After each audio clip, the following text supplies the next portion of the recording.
نہیں جلدی رکھے ہو معزز علماء کرام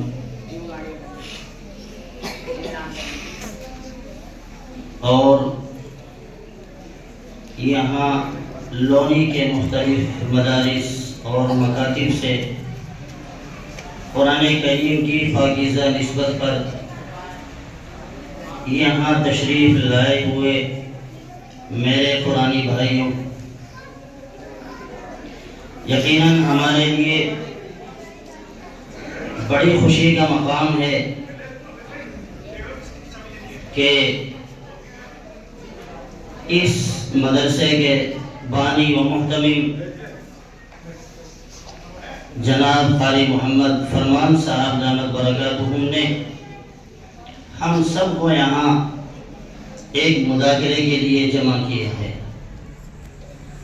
اور یہ ان کے قرآن کریم کے متعلق کڑھن اور فکر ہے۔ ہم بھی یہاں وقتاً فوقتاً حاضر ہوتے رہتے ہیں اپنے رفقا کے ساتھ، اور حاضری بھی صحیح بات تو یہ ہے کہ ایک طالب علم بھی کی حیثیت سے ہوتی ہے۔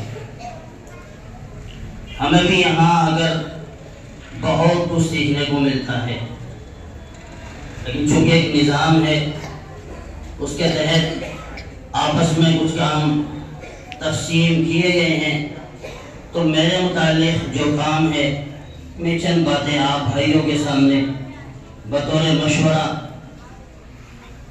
اس کے متعلق رکھ دیتا ہوں تاکہ ہمیں اور آپ کو مل جل کر فائدہ ہو۔ فائل آپ کے پاس کچھ دیر میں پہنچ جائیں گی، اس میں کئی سارے مضامین ہیں، جس میں ایک مضمون یہ بھی ہے کہ معلم ہونا ایک لازوال نعمت اور عظیم سعادت ہے۔ اصل تو اس کے مطالعہ آپ اپنے اپنے مقام پر جا کر کریں گے انشاءاللہ، اور اس کو ذہن میں رکھیں گے، پھر اسی کے مطابق ہم چلیں گے، یا اپنے مقام پر اپنے یہاں ماحول کے اعتبار سے جو چیزیں بھی ہم اس میں سے لے سکتے ہیں تو اس کو لینے سے انشاءاللہ فائدہ ہوگا۔ تو یہ بات طے شدہ ہے کہ کوئی بھی انسان دوسروں کی مدد کے بغیر کچھ نہیں سیکھ سکتا۔ اگر کوئی خود سے سیکھنا بھی چاہے تو اس کے لیے ایک دوسرے کے کاموں کا مشاہدہ کرنا پڑتا ہے۔ براہ راست دوسروں کی مدد کے بغیر حصول علم ممکن ہی نہیں ہے۔ اسی وجہ سے ماہرین تعلیم کہتے ہیں کہ معاشرے میں معلم کا کردار ایک اچھے مالی کے کردار کی طرح ہے۔ جس طرح باغ میں پودوں کی مناسب افزائش مالی کی بھرپور توجہ کے بغیر نہیں ہو سکتی، اسی طرح بچوں کی تعلیم و تربیت بھی معلم کی بھرپور توجہ کے بغیر نہیں ہو سکتی۔ یہی وجہ ہے کہ معلم کا پیشہ تمام پیشوں سے اشرف و افضل ہے۔ دنیا میں لوگ جتنے بھی کام کر رہے ہیں، ان تمام کاموں میں معلم کی فضیلت کا کوئی مقابلہ نہیں کر سکتا۔ نظام تعلیم کے پورے ڈھانچے میں استاد کو ریڑھ کی ہڈی کی حیثیت حاصل ہے۔ اسلام میں جہاں علم کی فضیلت ہے، وہیں پر معلم کے منصب کی بڑائی کا بھی ذکر ہے۔ انہیں العلماء ورثۃ الانبیاء کا وارث قرار دیا ہے، نبیوں کا وارث قرار دیا ہے۔ ذیل میں اساتذہ کے لیے چند اہم ہدایات ذکر کی جا رہی ہیں۔ میں ان میں سے وقت کو مد نظر رکھتے ہوئے کچھ ہدایات تو آپ کے مطالعے پر چھوڑتا ہوں، اور جو ضروری سمجھتا ہوں وہ آپ کے سامنے پیش کر رہا ہوں۔ نصاب کے مطابق پڑھایا جائے، اور کوئی بھی نیا کام ذمہ دار کے مشورے اور اجازت کے بغیر عمل میں نہ لایا جائے۔ ہم اس بات کا خیال رکھیں اس کے ذمہ میں، بعض مرتبہ کام کرتے کرتے انسان کے ذہن میں یہ بات آ جاتی ہے یا یہ سوچ بن جاتی ہے کہ بھائی میں کام میں لگا ہوا ہوں اور کام الحمدللہ بڑھ بھی رہا ہے، تو بعض چیزیں معلم مدرس اپنی مرضی سے کرنے لگتا ہے، یعنی اس وقت یہ پوزیشن ہو جاتی ہے کہ وہ یہ سمجھنے لگتا ہے کہ میں اب اس قابل ہو چکا ہوں کہ مجھے انتظامیہ کی ضرورت نہیں ہے۔ میرے بھائیوں، ہم یاد رکھیں، ہم ان درسگاہوں کی قدر کریں۔ ان ذمہ داروں نے ہمیں یہ درسگاہیں دی ہیں، میری اللہ کی توفیق سے ہیں، لیکن ذریعہ اور سبب یہ مدرسے کے ذمہ داران بنے ہیں۔ اس لیے ہم درسگاہ میں بیٹھ کر کبھی بھی اپنا جو ذہنی توازن ہے اس کو اوپر نہ جانے دیں۔ ہمارے استاد محترم حضرت قاری و مقری محمد صدیق صاحب دامت برکاتہم اس سلسلے میں فرماتے ہیں کہ مدرس کو چاہیے کہ ہر روز 2 رکعت نماز نفل شکرانے کی پڑھے۔ اللہ نے ہمیں خدمت قرآن کے لیے منتخب کیا ہے، تو اس لیے کوئی بھی کام ہم انتظامیہ کے مشورے کے بغیر نہ کریں، بھلے ہی وہ اچھا بھی ہو۔ شیطان ڈال دیتا ہے دل میں کہ بھئی اچھا کام ہے تو اس پر کون روک ٹوک کرے گا، نہیں، ان کے علم میں لانا ضروری ہے، بتلانا ہی تو ہے۔ کام کو بڑھانے کے لیے، کام کو اور اچھا کرنے کے لیے ذمہ دار کو اگر ہم کہیں گے تو امید ہے کہ انشاءاللہ کوئی بھی ہمیں منع نہیں کرے گا۔ البتہ ہاں ان کا جی خوش ہوگا کہ ہاں میرا ساتھی اور میرے ماتحت جو کام کرنے والے بھائی ہیں وہ ہر کام میں مجھ سے پوچھ تاچھ کرتے ہیں اور مجھے بتلا کر وہ کام میں آگے بڑھ رہے ہیں۔ دوسری بات، کسی بھی ایک طالب علم سے حقیقی لگاؤ نہ رکھا جائے اور نہ کوئی تفریق و امتیاز دیکھنے یا سننے کو ملے۔ اس میں ہمیں کیا کرنا ہے کہ بعض مرتبہ کسی طالب علم سے استاد کو ایسا تعلق ہو جاتا ہے، اس بچے کی شرافت بھی ہو سکتی ہے، اس بچے کی صلاحیت بھی ہو سکتی ہے، یا اور بھی بہت ساری وجوہات ہیں، لیکن ہمیں چونکہ کوئی بچہ کمزور ہو یا متوسط ہو یا اعلیٰ درجے کا ہو، صحیح بچوں کو ہمیں ایک نظر سے دیکھ کر چلنا ہے۔ دل میں چاہے آپ اس سے جتنی انسیت جتنا لگاؤ رکھیں، ایسا کیوں کیا جاتا ہے؟ تاکہ تمام طلبہ کو ہم کنٹرول رکھ سکیں، کسی بھی ہمارے طالب علم کو یہ موقع نہ ملے کہ ہمارے استاد کو ایک ہی طالب علم پر نظر زیادہ رکھتے ہیں، یہ توجہ رکھتے ہیں اور ہماری طرف توجہ نہیں ہوتی، ایسا کبھی کبھی ہو جاتا ہے۔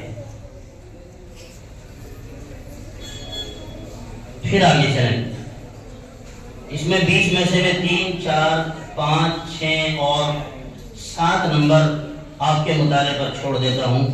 8 نمبر پر چلتے ہیں۔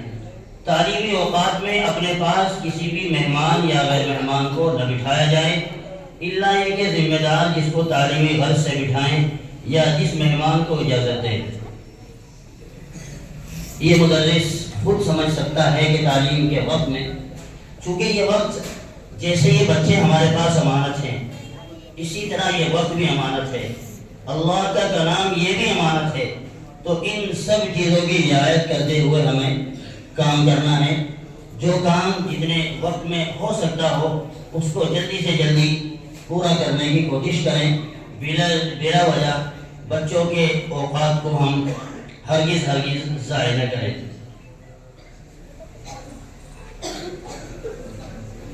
نمبر 11، تعلیم و تربیت کے متعلق طلباء کو تنبیہ کرنے کا آپ کو پورا اختیار ہے، البتہ مقرر کردہ سزا سے تجاوز نہ کیا جائے، یعنی جس غلطی پر جو سزا ہے اس کی مقدار اور طریقے کا پورا لحاظ رکھیں، زیادتی ہرگز نہ ہو۔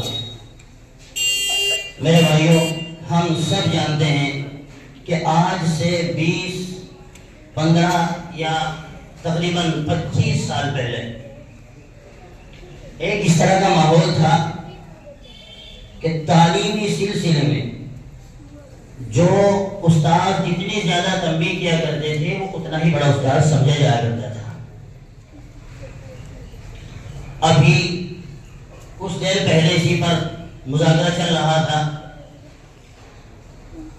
تو حضرت رہا تھا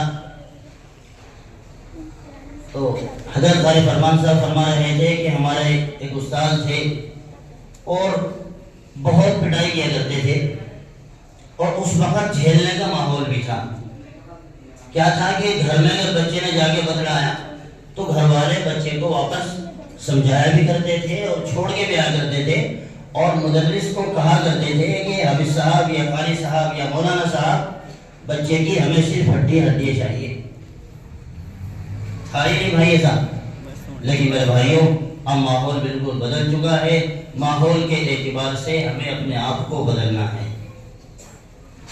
چونکہ ہم اگر ماحول کے اعتبار سے اپنے آپ کو بدل کر نہیں چلیں گے، صرف اور صرف اپنے مزاج کے اعتبار سے طلبا کو پڑھائیں گے تو میرا بھائی بڑا مشکل ہے۔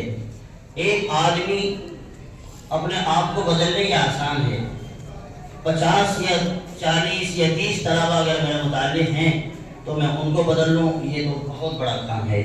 اس لیے ہمیں چاہیے کہ ہم اپنے مزاج پر کنٹرول کرتے ہوئے اپنے طلبا کے ساتھ چلیں اور ان کو اپنے ساتھ لے کر چلیں۔ نمبر 18، تمام طلبا کے ذہن میں اس بات کو ضرور بٹھائیں کہ مدرسے کے تمام اساتذہ حتیٰ کہ ملازمین چاہے صفائی کرنے والا ہی کیوں نہ ہو، ان سب کا ادب و احترام کرنا ضروری ہے۔ عام طور پر ایسا ہوتا ہے کہ بچہ جس استاد کے پاس پڑھتا ہے تو ان کا ادب کرتا ہے، دوسرے اساتذہ کا یا دیگر ملازمین کا ادب نہیں کرتا۔ تجربے میں یہ بات آئی ہے کہ ان سب چیزوں کا تعلق استاد محترم سے ہے۔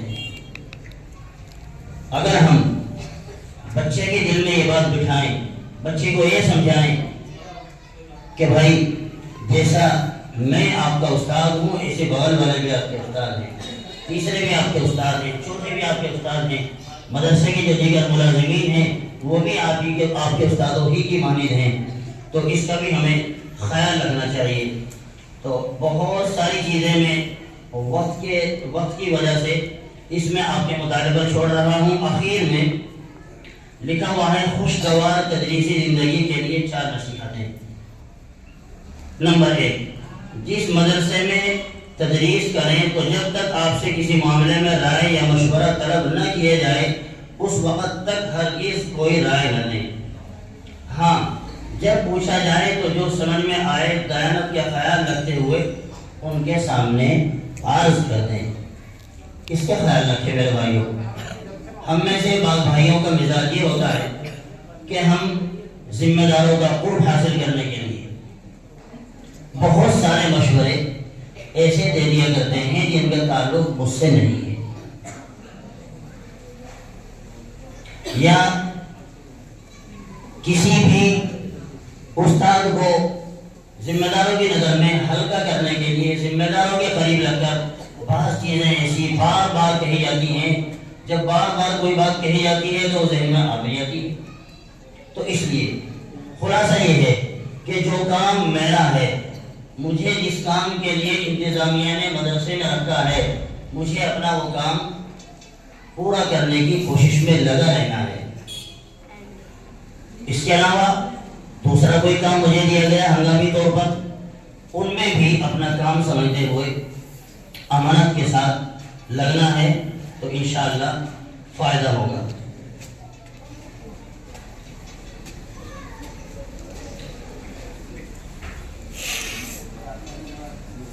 علم نفسیات آج کے اس دور میں بڑی اہمیت کا حامل ہے۔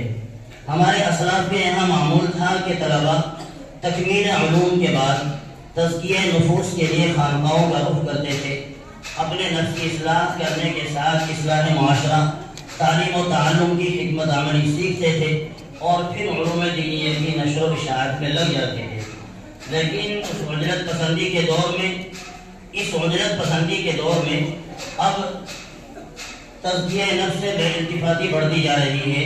عام طور پر مدارس سے فارغ ہونے کے بعد نوخیز عالم و قاری کو مسئلہ تدریس پر متمکن ہونے کی فکر لاحق ہو جاتی ہے، جس کی وجہ سے ایسے افراد کو خود نفسیاتی بیماری میں گرفتار ہونا پڑتا ہے، اور بسا اوقات ایسا شخص نفسیاتی امراض کو عام کرنے کا ذریعہ بن جاتا ہے۔ اس مختصر مضمون کو مدرسہ و مکتب پڑھانے والے اساتذہ کرام کے لیے تحریر کیا گیا ہے تاکہ علم نفسیات سے کچھ واقفیت ہو جائے اور تعلیم و تربیت میں معاون و مددگار ثابت ہو۔ ہم پہلے ہی سمجھے کہ علم نفسیات کسے کہتے ہیں۔ اس کی تعریف: علم نفسیات مختلف حیوانی و انسانی فطرت و عادات اور جذبات کا علم ہو۔ آسان سے اس کو ایسے سمجھیں کہ ہمارے پاس جو طلباء پڑھنے کے لیے آتے ہیں، ہم ان میں سے ہر ایک کے مزاج سے واقف ہوں۔ جب تک ہم اپنے طالب علم کے مزاج سے واقف نہیں ہوں گے، اس وقت تک ہم اس کو صحیح طریقے سے تعلیم نہیں دے سکتے۔ اسی کے ساتھ ساتھ اس میں ہم یہ بات بھی یاد رکھیں کہ بچے کے والد سے بھی ہمارا تعلق ہو، اور جہاں تک ممکن ہو ان کے مزاج کو بھی سمجھنے کی کوشش کریں،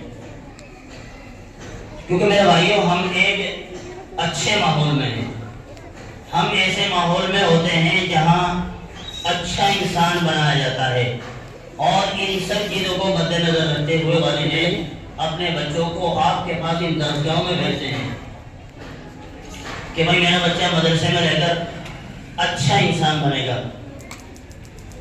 تو اس سلسلے میں کبھی ایسا بھی ہو جاتا ہے استاد کی طرف سے کچھ تنبیہ میں تھوڑی بہت زیادتی ہو گئی، والد کا فون آیا اور تھوڑا سخت لہجے میں ان کی طرف سے بات ہو گئی، تو ہم اس سے بھی زیادہ سخت لہجہ اختیار کر جاتے ہیں۔ وہ کب ہوتا ہے؟ جب ہم اس بچے کے والد سے زیادہ واقف نہیں ہوتے۔ اس لیے بچے کے والد سے جب ہم واقف ہوں گے تو امید ہے انشاءاللہ کہ آپ ان کے مزاج کو، ان کی اس زبان کو ضرور کنٹرول کر لیں گے کہ جو وہ اپنے بچے پر آپ کا غصہ یا آپ کی تنبیہ سے اس کے دل پر جو زور پڑا ہے اور جو اس کے ذہن پر ایک بوجھ تھا، وہ آپ اس کو اپنی فہم سے، اپنی سمجھ بوجھ کے ساتھ اس کو سمجھا سکتے ہیں، ہینڈل کر سکتے ہیں۔ تو میرے بھائیوں یہ عام طور پر ایسا ہو رہا ہے، اس لیے اس میں تھوڑی تفصیل کرنی پڑ رہی ہے۔ بعض مرتبہ بچے کا والد مدرسے میں بھی شکایت لے کر آ جاتے ہیں، تو کوشش یہ کریں کہ ہم ذمہ داروں سے الگ بھی ان کو سنبھالنے کی کوشش کریں، کیونکہ ہماری اور ان کی تعلیم میں فرق ہے۔ انہوں نے ان درسگاہوں سے ان کا کبھی گزر بھی نہیں ہوا ہے جہاں انہوں نے اپنے بچوں کو بھیجا ہے۔ اس لیے ہمیں چاہیے کہ ہمیں اس خاص بات کی طرف دھیان دینا ہے۔ بچوں کو اپنے سے مانوس کریں، بچوں کی دلچسپی کی باتیں کریں، ایسی باتیں جس سے بچے اور استاد کے درمیان اجنبیت ختم ہو جائے۔ اور حضور صلی اللہ علیہ وسلم کی سیرت ہمیں اس بات کا درس دیتی ہے کہ جب آپ صلی اللہ علیہ وسلم بچوں کے پاس سے گزرتے تو خود ہی پہلے سلام کرتے اور ان کی دلچسپی کی باتیں کرتے۔ یہ جو ہمارا ایک مزاج ہے، پہلے زیادہ تھا، اب تو الحمدللہ اس میں کنٹرول ہے۔ استاد یہ سمجھتے ہیں کہ صرف میرا کام بچے کو پڑھانا ہے، بچے کو پڑھایا اور اس کو چھوڑ دیا۔ نہیں میرے بھائیوں، ہمیں مدرسے کے باہر کی بچے کی جو زندگی ہے کوشش کرنی ہے کہ ہم اس کی بھی معلومات رکھیں۔ ہمارا بچہ مدرسے سے جانے کے بعد کیسی اپنی زندگی گزارتا ہے، کیسا اس کا رہن سہن ہے۔ نہیں تو کیا ہوگا، آپ 16 گھنٹے 14 گھنٹے یا 18 گھنٹے بچے کے ساتھ اندر محنت کریں گے اور وہ 4 یا 5 یا 6 گھنٹوں میں اس آپ کی محنت کو ضائع کر کے آئے گا۔ اس لیے ہم اس کا بھی خاص خیال رکھیں۔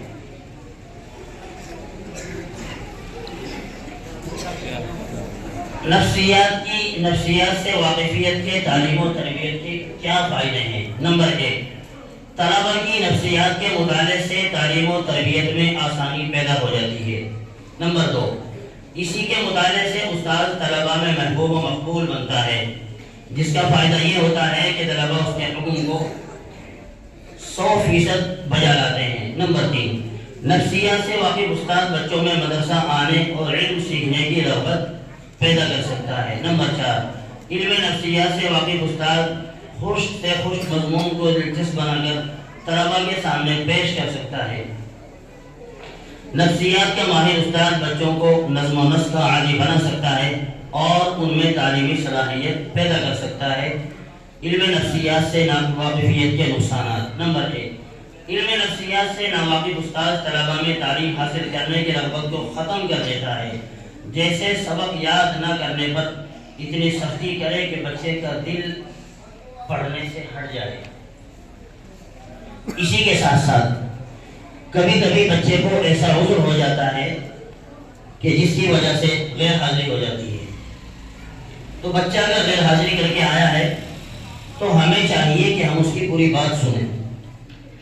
ہاں، بچے جھوٹ بھی بول دیتے ہیں، تو اس سلسلے میں ہمیں اس کے والد سے بھی ضرور رابطہ کرنا چاہیے۔ کبھی کبھی والد بھی بچے کے لیے جھوٹ بول دیتے ہیں، بول دیا تو کوئی حرج نہیں، ہمیں اس پر زیادہ چھان بین میں نہیں لگنا ہے، جس کو ہم اپنی زبان میں کہیں گے ہمیں کسی طالب علم کے زیادہ پیچھے نہیں پڑنا ہے۔